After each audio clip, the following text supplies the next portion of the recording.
The smell of a ripe cantaloupe growing in the garden is simply unmistakable. For me, it's one of those sweet perfumes that brings up a lot of memories from my southern roots. But how do you know when you should harvest your cantaloupe? If you pick them too soon, they won't be sweet. If you leave them on the vine too long, they'll attract pests. Follow along with me in the garden as I share with you my tips for harvesting these summertime treasures. Stay tuned to the end and I'll share with you my secrets for growing the best cantaloupe. What's up everybody, this is Scott from New Garden Road and I'm here to inform, inspire, and elevate you. If you like this video, give it a big thumbs up and spread the word. While you're at it, subscribe and get notified for more gardening action. Encouraging biodiversity and restoring habitat is my mission, one garden at a time. Let's see if we can find a path to the cantaloupe.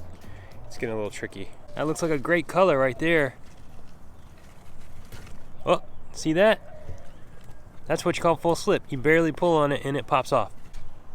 Yeah, you may not be able to see it, but there's some cracks concentric around the base of the stem. That's what you want to look for. Also, I can tell the color changes a bit. Just give it a little roll. Wait, I don't know where to put it.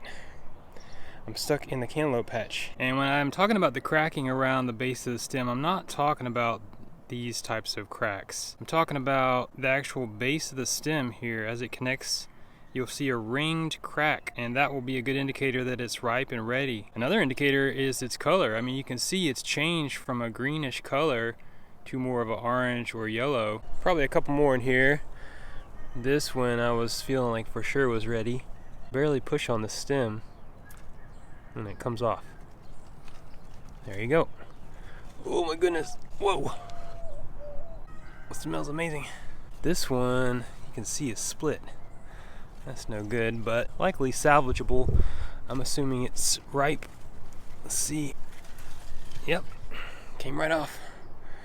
All right, see, not ideal, but if you go ahead and cut it up, it's gonna be just fine because that's a pretty fresh split. The cracks on the fruit here, as well as the bottom, those can be explained by a couple of factors. Either there was excess fertilization or excess moisture. In this case, I'm betting on moisture because I know I've only been feeding them with a foliar fertilization and I don't think that they've been getting too much. It's more of a light fertilization. But we did just get some rain and I completed my watering cycle. So if that coincides with the ripening of the fruit, it takes on too much water and starts to split as it's getting ripe. It doesn't ruin the fruit, doesn't affect its flavor.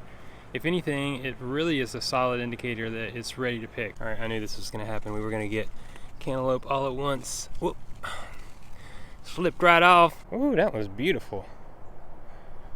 My mama's gonna be jealous. All right, 5 cantaloupes. I'm sure there's at least one more ready. Let's see if we can get in there. Oh God. Oh, it's a monster. A little split on that one. That was big.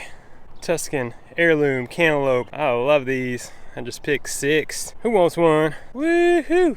6 cantaloupe morning. All right, so now that you know just what to look for in harvesting a perfect cantaloupe, let's talk about my secrets for growing the best cantaloupe. No matter what you're growing, you're always going to amend the garden soil with a high quality compost and an organic fertilizer. You want to get those nutrients and organic matter into the soil prior to getting your plants growing. So if you can, take some time well ahead of planting, at least 2 weeks. You want to go for 1 to 2 inches of compost, and if you make your own compost, that's great. In either case, you want to get the highest quality compost possible. This is going to make all the difference. You're feeding the soil, which is going to feed the plants, and then those plants are going to feed you. So just think about that cycle and how important that is. My favorite compost is from Fox Farm. It's the Happy Frog soil conditioner. That stuff is really great. It's got bat guano, earthworm castings. It has a really fine texture and a really earthy aroma. I always recommend planting organic seeds. They're going to be more resilient